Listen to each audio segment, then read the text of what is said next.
2023년 4월 27일 법무법인 한중 국제법무팀입니다.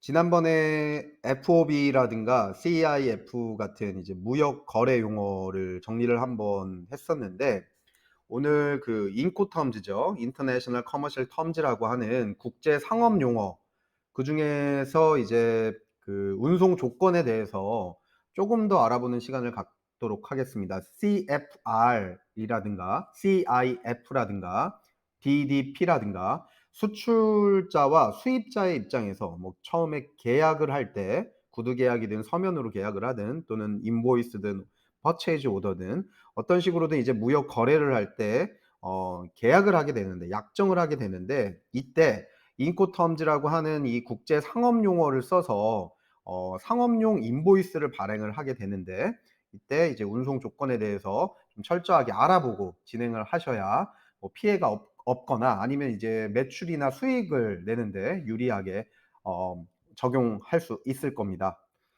예, CFR 같은 경우를 지금 보면 코스트 앤 프라이트라고 해서 운임 포함한 인도 조건입니다. 한마디로 이 경우는 이제 FOB랑 마찬가지로 구매자가 물품이 선박에 이제 어떻게 보면 탑재를 하는, 선적을 하는 순간부터 모든 책임을 지는 게, 이제 수입자가 모든 책임을 지는 게 이제 CFR이기도 합니다. 이제 FOB랑 동일한데, 문제는 여기서 차이점은 수출자가 화물이 목적지 인도될 때까지 운송 계약을 체결하고 운임을 지급하는 조건. 그러니까 돈을 지급하는 거는 수출자.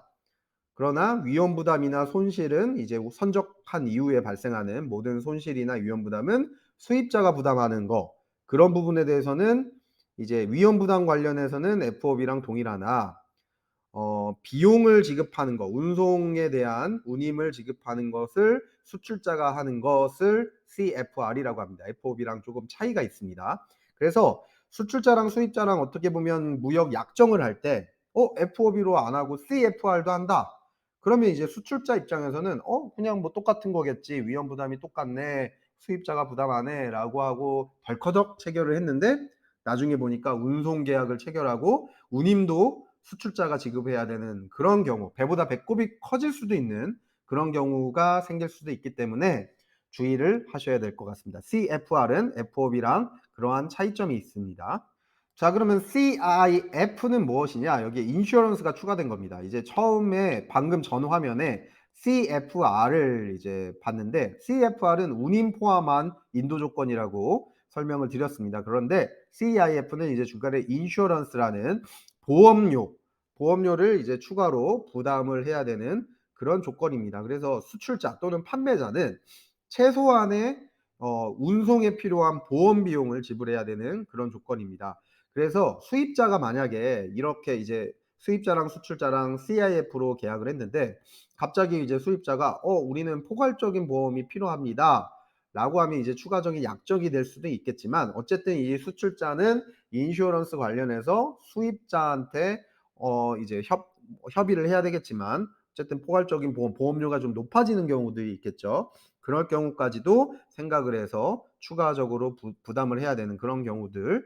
그래서 저희 그 국제법무팀에서 무역협회 상담을 하고 이제 자문을 하는 경우들, 트레이드 프로를 통해서 자문위원으로 지금 활동을 하고 있는데, 그때 이제 실제 무역협회 상담 사례를 좀 소개를 시켜드리면 좋을 것 같습니다. 그 중국에 의류를 수출하고 있는 업체입니다. 한국 업체고 중국하고 이제 거래를 하고 있는데, 상하이항하고 인천항 그쪽을 이제 항구를 이용을 하는 거래를 하는데, FOB가 유리한지 CIF가 유리한지 수출자 입장에서 어떤 조건이 유리한가요? 라고 질문하셨던 그 사업체가 있습니다. 당연히 FOB 조건이랑 CIF 조건을 먼저 알아야 되겠죠. 그래서 FOB 조건은 수출항에서 선적 비용까지만 가격에 포함이 되는 거죠. 그러니까 선적을 할 때까지만 수출자가 책임을 지는 게 이제 FOB 조건이고,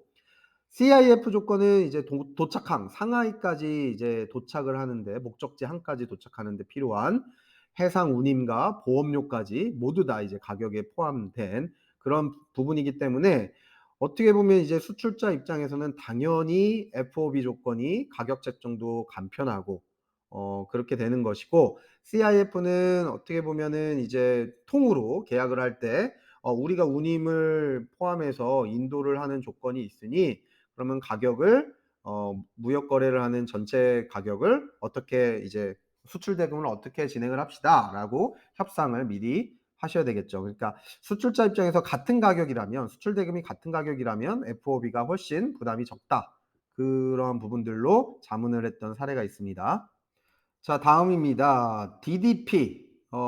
모든 책임을 수출자가 진다라고 생각하시면 좋을 것 같습니다. DDP 관세 지급 인도 조건. 이 수출자의 비용과 위험이 가장 무거운 조건이고, 수출자가 이 협의한 장소까지 다 책임을 지는 겁니다. 모든 물류 비용과 위험 부담 책임지는 모든 조건들, 관세까지, 부가세까지 수출자가 부담하는, 그러니까 한마디로 떠다 먹여주는, 그러니까 수입자가 수입하는 사람이 나는 정말 거래하기가 별로 뭐 이렇게 별로 내키지가 않는데 하는데, 수출자가 어떻게든 팔으려고 이 수출을 해서 어떻게든 이 물건을 저쪽 항으로 가져다 줘서 판매를 하고 싶어 하는 그런 경우 지 않을까 싶습니다. 뭐 여러 가지 상황들이 있겠지만, 수출자와 수입자 간에 이렇게 DDP로 관세 지급 인도 조건으로 진행을 하는 경우. 자, 그 무역협회에 상담했던 사례 분쟁 건이었는데, 정말 이런 경우들에 대해서는 이제 경각심을 가져야 될 것 같습니다. 우리나라 수출 업자가 수출 업체죠. 수출 업체가 이제 그 홍콩으로 거래를 하게 되었습니다. 이제 무역 거래를 하게 되었는데, 이 홍콩에 있는 이분들이 이제 무역에 대한 용어도 익숙하고 이제 영어도 잘하는 그런 상황이었던 것 같아요. 이제 좀 뭐 계약할 당시는 이제 저희가 자문을 한 건 아니었기 때문에 어떻게 이제 계약을 했는지는 모르겠지만, 나중에 이제 계약 분쟁이 일어나서 계약서를 가지고 오셨는데, 한국에 있는 업체가 이제 "이렇게 계약을 했습니다." 하면서 가져가 와서 계약서를 검토해 보니 DDP였던 거예요. 이런 DDP로 계약을 하는 경우는 거의 없는데 왜 이렇게 계약을 하셨냐?"라고 했더니, 홍콩에 있는 수입 업체가 이렇게 계약서 초안을 만들어서 별 문제가 없다고 생각해서 서명을 하고 약정을 했습니다. 자, DDP로 관세 지급 인도 조건은 가장 무거운 조건이기 때문에, 이렇게 계약을 하면 수출업자한테 굉장히 무거운 책임이 있습니다. 만약에 이제 배가 전복이 됐다든가, 뭐 재난재 같은 것들, 뭐 어떻게 보면, 아니면 선박에서 운송을 하다가 파손이 되는 경우, 뭐 보험을 뭐 드는 경우나 이런 부분들로 어떻게든 메꿀 수는 있겠지만, 어쨌든 모든 책임을 수출자가 부담을 하기 때문에 수출 업체 입장에서는 DDP 관세 지급까지 하는 그런 인도 조건은 굉장히 이제 무거운 조건이니, 꼭 꼼꼼하게 이 계약서 약정을 할 때 책 이런 부분에 대해서 꼭 이제 신중하게 살펴보고, '아 정말로 이렇게 해도 내가 이제 먹고 살 수 있겠구나.' 뭐 아니면 이제 '매출이 일어나서 내가 수익을 창출할 수 있겠구나.'라고 생각이 되는 경우, DDP를 고려를 하시면 좋을 것 같습니다.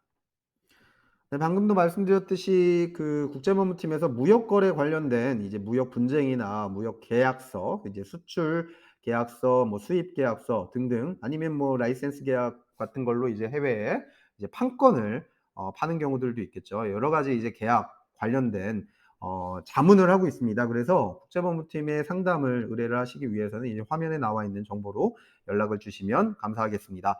이상으로 무역 거래 관련해서 지난번에 FOB와 CIF를 조금 이제 설명을 드렸었는데, 오늘은 이제 CFR과 CIF, DDP에 관련된 이제 차이점, 장단점에 대해서 간단하게 보았고, 이런 이제 용어들을 인코 텀즈라고 합니다. 인터내셔널 커머셜 텀즈라고 하는 국제 상업 용어인데, 이러한 부분들이 이제 익숙하지 않은 무역 거래를 하는 업체들은 꼭 이러한 이제 운송 조건들을 확인하고 계약을 하셨으면 좋겠습니다. 이상입니다.